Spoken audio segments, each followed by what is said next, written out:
What's up everybody, Justin here. As you can see behind me, I got a little something different going on here. My Project FRS car that is usually sitting in the garage here has been upgraded to a 2017 World Rally Blue Pearl Subaru BRZ. That's right, Project FRS is no more. Its life will be carried on by Project BRZ, and I have similar plans for this car that I had with Project FRS when it first came out. So as you can imagine, this car will be used as an STX autocross car and daily driver as well.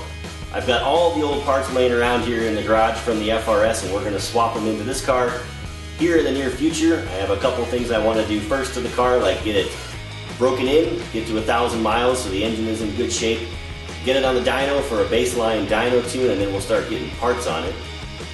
So enough of that for now. I'm going to pick the camera up, we'll do a little walk around of the car, show you the interior, and kind of talk about some of the changes that are different in the 2017 model and why I kind of chose to go away from the FRS, the 2013 model, into the new 2017 BRZ.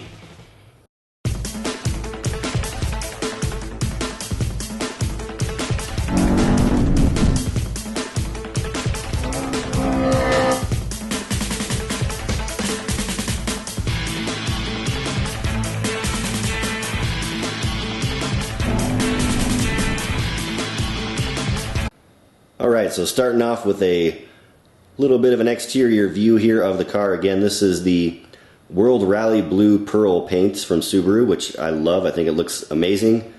I've already got it polished up and coated with my favorite 22 PLE ceramic paint coating. We'll walk around the back here and take a look at the tail end of the car, and I apologize, I'm stuck in my garage because it is raging wind outside, so I can't even get outside to take some better video of the car, but this should work out okay. I think the first thing you'll notice, which I also love about the car, is the new spoiler design for the BRZ. It's got the cool blue end caps. It's raised up a little bit compared to the previous generations. New taillights, fully LED. Rest of the trunk lid is pretty normal, as is the diffuser on the bottom. They did change the exhaust tips. At least they are different from my Scion FRS. They're a little bit bigger on the BRZ.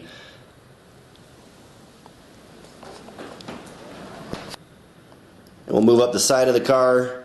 I think the side profile is pretty much the same as the previous generations. The wheels, of course, were redesigned, slightly different styling.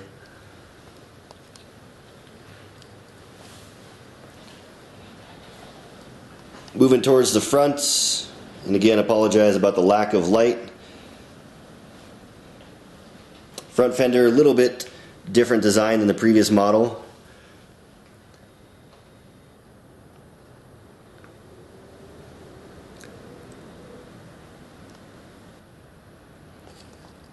And we'll get into my personal favorite part of the new BRZ, which is the front bumper. I felt like the bumper on the new 2017 Scion FRS looks really crummy in my opinion, at least compared to the old models. I thought they were alright. But the BRZ, Subaru did a really good job with this bumper. I like the lower end design. The integration into the fog lights is really cool. And then the new headlights are awesome as well. These are also full LED headlights. I felt like they made the grille look a little bit nicer than it was in the previous generations, although mostly the same.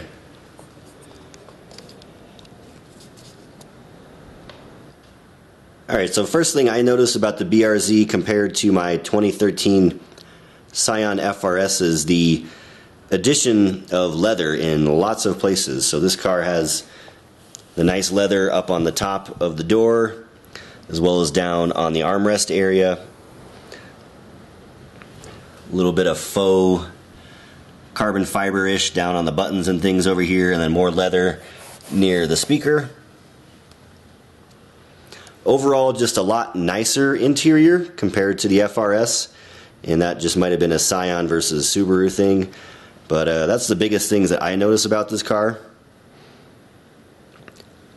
We'll jump into the driver's seat real quick and take a look at the dash. Alright, so we'll take a look at the center dash here real quick. You can see we've got that out of the way. Push button start on this car now, along with all the climate controls, auto air conditioning, dual mode, all of the basic stuff.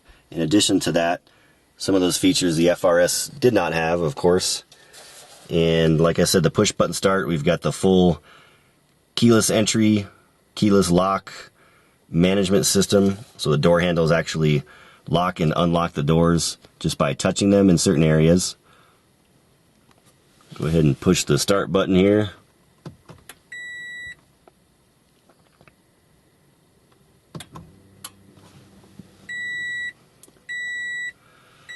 So one big difference with this car, in the dash we've got the little digital display on the right hand side. See if I can zoom in to focus that, and it's got a bunch of cool little features. Obviously there we have coolant, oil, battery, gas, our digital speedometer, odometer, outside temperature, and there's some other displays we can actually toggle through with the new steering wheel controls, which I love the steering wheel controls on this because I switch audio and music all the time, so having those on the steering wheel is a big benefit for me. Love that they added that to the steering wheel. And then over here we have the toggles for voice recognition and the little pad to manage the display in the console. So as you can see, when we push down or left right on the little D-pad here, we're going to get different displays down on the screen. So this is actually, I guess, the performance display, if we want to call it that. But what it does, it actually shows a little image of the power curve that the car has. So you are constantly reminded of the crappy torque dip right in the center of the torque range. But anyways, neat little feature. As you accelerate the car, there's little dots on the power curves or the power lines that actually go up and down based on your engine speed. Moving down in that list, we have a lap timer or a stopwatch. I haven't actually used it yet. We'll see if I actually do. And a accelerometer showing your G-forces, left, right, forward, and back. Kind of a neat little feature. I haven't really used this one on the road either. As you can see, I only have 230 miles on the car. Go back to that main display. We've also got in here trip meters, miles per gallon averages, range indicator,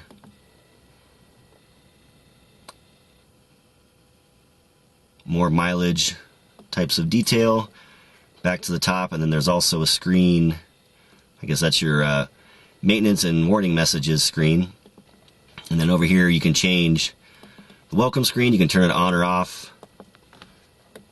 You can set the rev limiter notification, that is, not the actual rev limiter, where you want it to turn on the rev limiter light. And as you can see, the light just came on there as I switched over to it. I have it set to 4,500 RPM right now because the manual says, you know, don't exceed 4,500 RPMs or so within the first 1,000 miles. You can have it buzz if you want to. And I'm actually not even sure what that is, but it's off. I'll have to read the manual, I guess, on that one. And then the new infotainment panel. This is actually quite a bit improved from the Scion FRS that I had, even though I had the touchscreen version. This one is a little bit nicer. Let's see if I can actually use it while in accessory mode. Looks like I can. So we've got audio, phone, settings, apps. I haven't really used the apps. I don't even know what AHA is, Pandora, and then basic Seek phone dials on the top. Pretty basic, but a nice little upgrade from what I had on the FRS. As you can see, I've also got my ProClip tablet and phone mount, so this does fit on the new cars, just like it did on the older cars, so that's a good thing. And again, like I said, more leather throughout the cabin, on the dash, in the doors. The seats are also bolstered, or I'm sorry, the seat bolsters also have leather on them. And a little BRZ logo in the back of the seat. Also in the center console, our 6-speed gearbox. We have that new track mode button, which I'm sure if you're familiar with these cars you've read about for the new 2017 models. And I've even got fancy heated seats, which might actually come in handy here in Colorado sometime. Although eventually I'll have the Sparco seat in here anyways.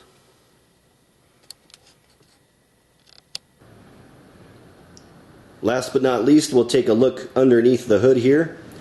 For 2017, the inside of the engine bay is largely the same. I think the one thing everyone will notice is the new red intake manifold versus the old plastic version in the old cars. Everything else pretty much the same. Not a whole lot of changes in here. The new engine bumped up to 205 horsepower, and I think it was 155 foot-pounds of torque. Basically 5 horsepower and 5 torque overall increase. The big thing on these cars is they changed the gearing in the rear end. So the gearing in the car is actually shorter, which kind of has me concerned for autocross, being that we autocross almost entirely in second gear. Shifting usually ends up adding time and making you slower in most cases.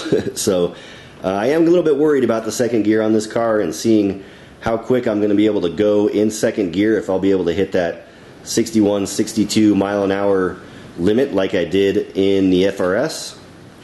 But we'll see. Overall, the car does feel quicker and faster in almost every situation, so that's a good thing. And the second gear doesn't feel terribly short, so we'll see how that goes once we get it set up, tuned on the dyno. We'll see what it does on course and if it performs better than the FRS that I had before. Alright everybody, that's going to do it for this video. A little bit long, but I hope it was helpful and you enjoyed the video. I'm excited for this project. I love this car already, even more than I loved my FRS, and I love that car a lot. So excited to get this project rolling. I'll keep you updated with new videos coming soon. And as we get the parts installed on the car and some autocross and race events under the belt, we'll let you know how it goes. Stay tuned, we'll talk to you later. Bye.